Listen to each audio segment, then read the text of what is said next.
આકાશવાણી અમદાવાદ વડોદરા. હવે આપ સુરત જિલ્લાનો સમાચાર પત્ર સાંભળશો, જેના લેખિકા છે લોપા દરબાર. પ્રધાનમંત્રી નરેન્દ્ર મોદી આજે સુરતના અંત્રોલીમાં બની રહેલા હાઈ સ્પીડ બુલેટ રેલ સ્ટેશનનું નિરીક્ષણ કર્યું. પ્રધાનમંત્રીએ આજરોજ સવારે લગભગ 9 વાગ્યે ખાસ ફ્લાઇટ દ્વારા સુરત એરપોર્ટ પહોંચ્યા હતા. ત્યાંથી તેઓ હેલિકોપ્ટર દ્વારા રવાના થઈ અને સવારે લગભગ 9:30 વાગ્યે Antroli high speed bullet station સ્થળ તરફ પહોંચ્યા હતા. પ્રધાનમંત્રીએ લગભગ 30 થી 35 મિનિટ સુધી સ્ટેશન અને હાઈસ્પીડ રેલ પ્રોજેક્ટની પ્રગતિની સમીક્ષા કરી હતી. નિરીક્ષણ પછી તેઓ વધુ પ્રવૃત્તિઓ માટે રવાના થયા હતા. તમાકુ વેચતા દુકાનદારો અને જાહેર સ્થળે ધૂમ્રપાન કરનારા સામે દંડનીય કાર્યવાહી. 4,400 રૂપિયા દંડની વસૂલાત કરવામાં આવી. રાષ્ટ્રીય તમાકુ નિયંત્રણ કાર્યક્રમ અંતર્ગત સુરત જિલ્લા કક્ષાની સ્ક્વોડ ટીમે સચિન ટાઉન વિસ્તારમાં બિનઅધિકૃત તમાકુ વેચાણ કરનાર દુકાનદારો, વેપારીઓ અને જાહેર સ્થળે ધૂમ્રપાન કરનારા સામે દંડનીય કાર્યવાહી કરી સ્થળ પર જ દંડ વસૂલ કર્યો હતો. મુખ્ય જિલ્લા આરોગ્ય અધિકારી અને ટોબેકો કંટ્રોલ પ્રોગ્રામના નોડલ ઓફિસર ડોક્ટર અનિલ પટેલના માર્ગદર્શન હેઠળ તમાકુ વિરોધી ઝુંબેશ હાથ ધરી cigarette and other tobacco product act 2003ના સઘન અમલીકરણ હેઠળ આ કાર્યવાહી કરાઈ હતી. રાજ્ય સરકાર દ્વારા રાજ્ય સહિત સમગ્ર સુરત જિલ્લામાં પ્રાકૃતિક કૃષિને વેગવંતી બનાવવા ગુજરાત પ્રાકૃતિક કૃષિ વિકાસ બોર્ડની રચના કરવામાં આવી છે.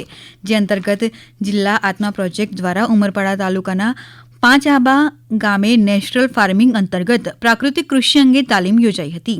આ તાલીમમાં કૃષિ સખી વસંતાબેન પટેલ અને CRP લક્ષ્મણભાઈ દ્વારા ખેડૂતોને પ્રાકૃતિક કૃષિ અને તેના અઢળક ફાયદા વિશે માહિતગાર કરવામાં આવ્યા હતા.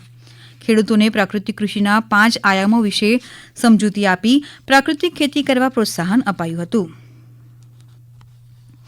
ગુજરાતના સ્ટાર પેડલર 25 વર્ષીય માનવ ઠક્કરની કારકિર્દીમાં વધુ એક યશકલગી ઉમેરાઈ છે. સુરતના યુવા ટેનિસ ખેલાડીએ વર્લ્ડ ટેબલ ટેનિસ ક્રમાંકમાં ટોપ 35માં સ્થાન મેળવી વિશ્વ ફલક પર દેશ રાજ્યનું નામ રોશન કર્યું છે. વર્લ્ડ ટોપ 35માં સ્થાન મેળવનાર માન્ય ત્રીજા પુરુષ ખેલાડી અને 5મો ભારતીય પેડલર બન્યો છે. ઇન્ટરનેશનલ ટેબલ ટેનિસ ફેડરેશન ITTFના 2025ના 46મા સપ્તાહ માટેના તાજેતરમાં જ જાહેર થયેલા ક્રમાંક મુજબ માનવ ઠક્કરે નવા 35મા ક્રમ સાથે 3 ક્રમની આગેકૂચ કરી છે. આ સિદ્ધિ સાથે માનવ ભારતના સર્વશ્રેષ્ઠ ખેલાડીઓ A. શરત કમાલ, G. સાથિયન, શ્રીજા અકુલા અને મનિકા બત્રાની હરોળમાં આવી ગયા છે.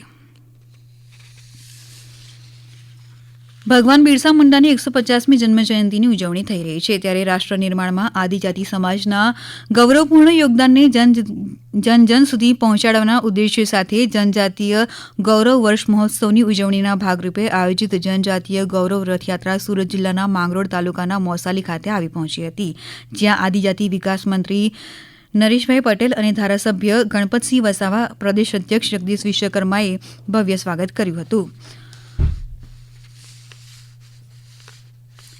મોસાલી ખાતે સ્વાતંત્ર્ય સેનાનીઓ ભગવાન બિરસા મુંડા અને ટંટ્યા ભીલનું મૂર્તિનું મહાનુભાવોના હસ્તે અનાવરણ કરાયું હતું. આ પ્રસંગે આદિજાતિ મંત્રી નરેશ પટેલે જણાવ્યું હતું કે અનેક શૂરવીરોએ આઝાદીના સંગ્રામમાં પોતાના બલિદાનો આપ્યા હતા. ભગવાન બિરસા મુંડાએ આપેલા યોગદાનથી નવી પેઢી અવગત થાય તેવા આશયથી 15મી નવેમ્બરને જનજાતીય ગૌરવ દિવસ તરીકે ઉજવવામાં આવે છે.